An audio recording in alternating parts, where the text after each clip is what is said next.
Well, when I mentioned about identity, you know, I think that's a big part of who anyone is. You know, their culture is their way of life, how they look at the world, how they view the world.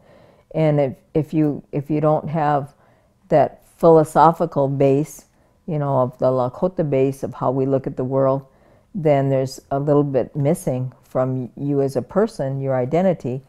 But and if you don't know the language, you should try to know at least some of the language.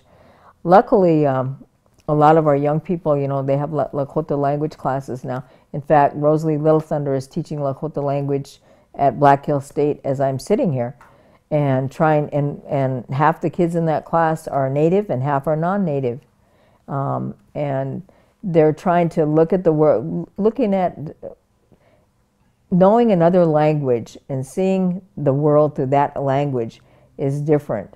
When I learn different Lakota words and try to translate them to others in English, it's not the same. It loses so much. If young people would try to, and I think they are. I think they're trying to learn. Some of them are trying to learn the language. I hope it's not a lost language. I hope we don't lose it. We have people that to Swecha Tioshbae and other organizations, are teachers that are teaching in the colleges and elementary schools and all that, in high schools, that are trying to keep the language alive. But I think where it's going to stay, maintenance, I think, and where it's going to stay alive is within the families at home. I think that's a real, you know, it has to be encouraged. And if it, I have one friend that lives down in Yankton, or Marty, up there, down there, East River someplace.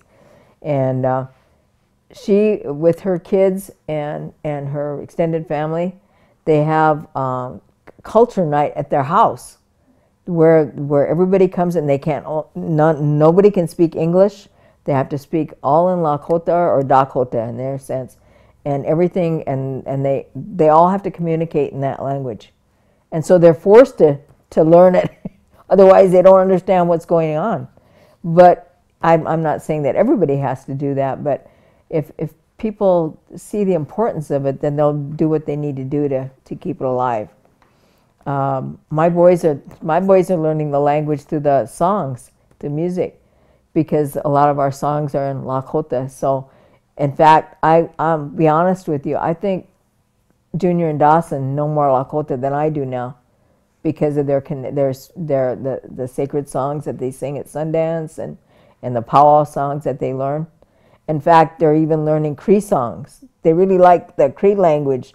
You know, it's I think it's real difficult, but they're learning that. When they go to powwows and there's a Cree drum there, they'll go up there and say, "Can you translate this song for me?" You know, but that's something that you have to do. You have to take, and it is part of your identity. So if you think it's important to know a language, then you'll do it. But the parents, the people around these kids, have to encourage that as well and say, yes, that's valuable. That's a valuable thing for you to do, and encourage that kind of behavior. Because culture, traditions, language, identity, it all works together.